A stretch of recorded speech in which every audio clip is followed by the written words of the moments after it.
ಓಂ ಹರಿಯಃಪತ್ತೇ ನಿತ್ಯಾ ಗಣಿತಗುಣಮಾಣಿಕ್ಯವಿಶದಪ್ರಭಾ ಚಾರೋಲ್ಲಾಸೋಮಹತ ಸಕಲಾವದ್ಯತಮಸೇ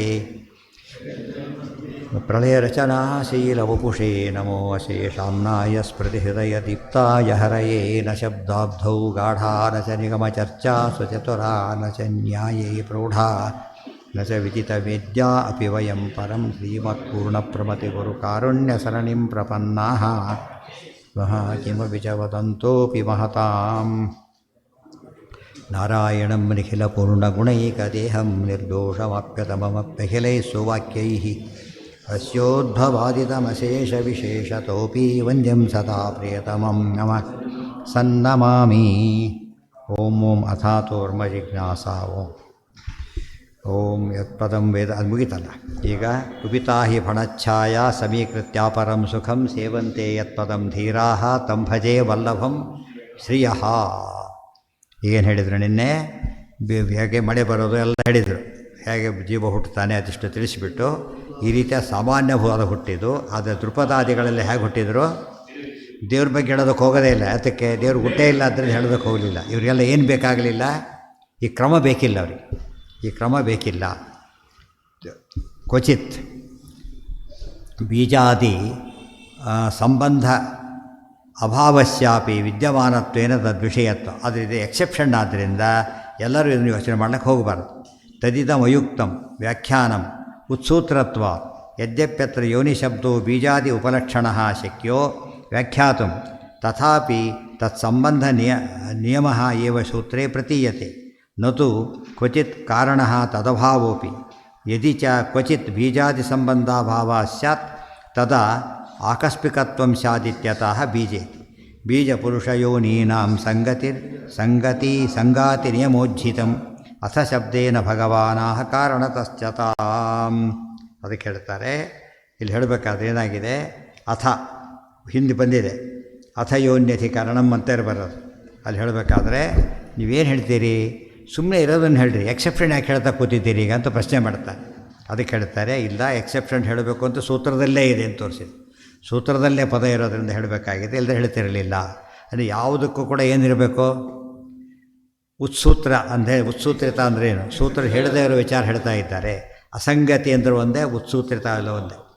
ಆಚಾರ್ಯ ಮಂಗಳಾಚರಣೆ ಮಾಡಿದರು. ಟೀಕಾರ ನಶಬ್ದಾಬ್ದೋಗ ಬಿಟ್ಟು ಎಲ್ಲ ಬಿಟ್ಬಿಡ ಹೇಳಿದರು. ಇದೆಲ್ಲ ಯಾಕೆ ಹೇಳಬೇಕು ನೀವೀಗ? ಇರಲೆವೆಂಟ್ ಇದು ಅಂತ ನಿಮಗೆ ಗೊತ್ತಿದೆ ಬಿಟ್ಟು ತೊಗೊಂಡು ನಾವೇನು ಮಾಡೋಣ? ಗೊತ್ತಾಯ್ತಿಲ್ಲ. ವಿಷಯ ಹೇಳಿದರೆ ಅದು ವಿಷಯನೇ. ಏನದು? ಏನು ಹೇಳಿದರು? ಗುರುಗಳ ಕಾರುಣ್ಯದಿಂದ ನನಗೆಲ್ಲ ಬಂದಿದೆ ಅಂತ ಹೇಳಿದರು. ಬ್ರಹ್ಮಸೂತ್ರ ಅದು ಪ್ರಧಾನವತೇ ವಹಿ. ಬ್ರಹ್ಮಸೂತ್ರ ಹಾಗೆ ಹೇಳಿದ್ದಾರೆ, ಗುರುವಿನಿಂದ ಬರುತ್ತೆ ಅಂತ ಹೇಳಿದ್ದಾರೆ.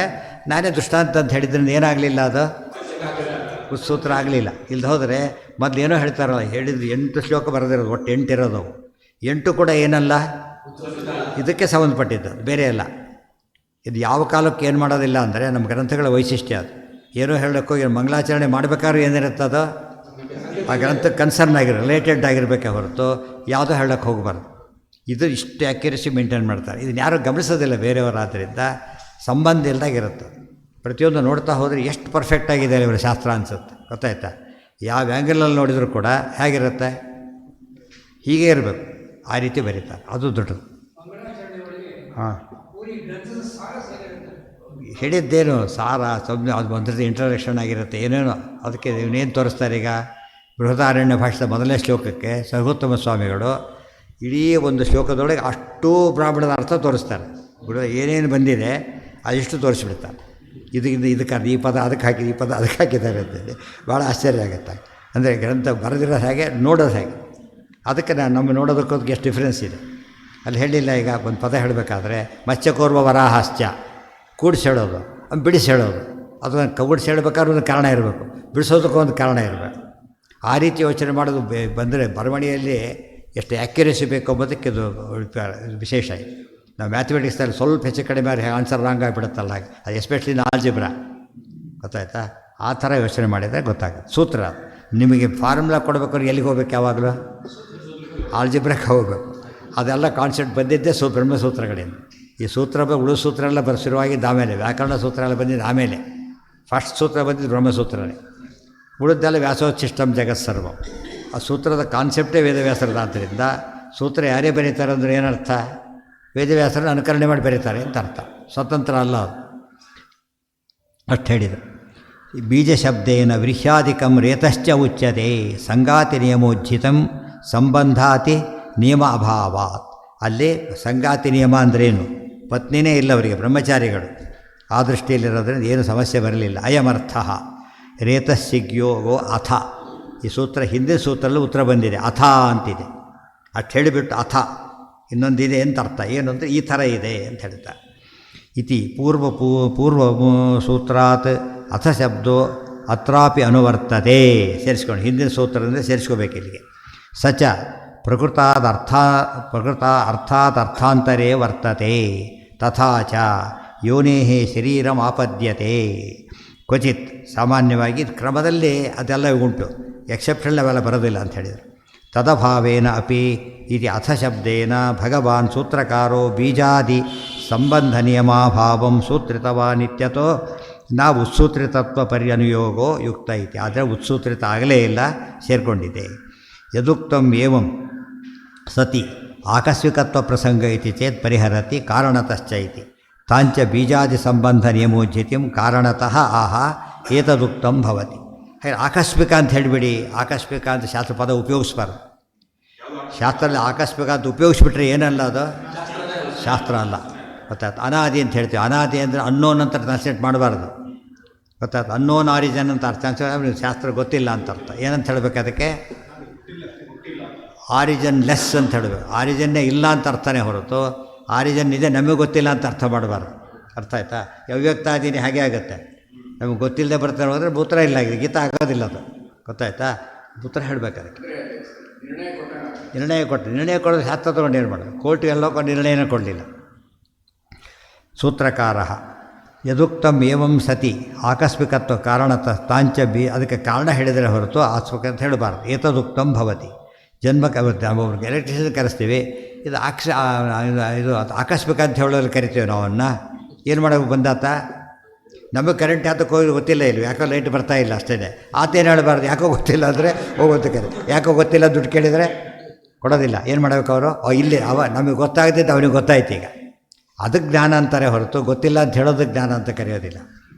ಎತದು ಜನ್ಮ ಕಾರಣ ಅದೃಷ್ಟಾಕೃಷ್ಟೋ ಜಂತು ಬೀಜಾದಿ ಸಂಬಂಧೇನ ಶರೀರಮಾಪದ್ಯತೆ ಇತಿ ಉತ್ಸರ್ಗ. ಉತ್ಸರ್ಗ ಅಂದ್ರೇನು? ರೂಲ್ ಅಂತ ಅರ್ಥ. ಅಪವಾದ ಅಂದ್ರೇನು? ಎಕ್ಸೆಪ್ಷನ್ ಅಂತ ಅರ್ಥ. ಉತ್ಸರ್ಗ ಬೇಡ, ಉತ್ಸೂತ್ರ ಬೇರೆ. ಉತ್ಸರ್ಗ ಏನು? ಉತ್ಸರ್ಗ ಅಂದರೆ ಇಷ್ಟೊತ್ತು ಹೇಳಿದ್ದೀವಲ್ಲ, ಮಳೆಯಿಂದ ಶುರುವಾಗಿ ಎಲ್ಲ ಬರೋದಿದೆಯಲ್ಲ, ಅದಿಷ್ಟು ಕೂಡ ಏನದು? ಉತ್ಸರ್ಗ ನಿಯಮ ಅದು. ಸಚ ಕ್ವಚಿತ್ ಜ್ಞಾನ ತಪೋಯೋಗಾತ್ ಜಪೋಸ ಅತಿಶಯ ರಕ್ಷಣೇನ. ಒಂದು ಜ್ಞಾನ, ತಪಸ್ಸು, ಯೋಗ ಮೊದಲಾದ ಕಾರಣದಿಂದ ಕೆಲವು ಬೈಪಾಸ್ ಮಾಡಿಬಿಡ್ತಾರೆ. ಗೊತ್ತಾಯ್ತಾ? ಕಾರಣ ವಿಶೇಷೇಣ ಅಪೋದ್ಯತೆ. ಈ ಕಾರಣ ಕೊಟ್ಟ ಸರಿ ಹೋಯಿತು. ಯಥಾ ಕ್ಷುದ್ರಜಂತು ಯಾತನಾ ಶರೀರತ್ವೋತ್ಪತ್ತೌ ಅಪವಾದ ಇತಿ ತಥಾ ಚೋಕ್ತಂ.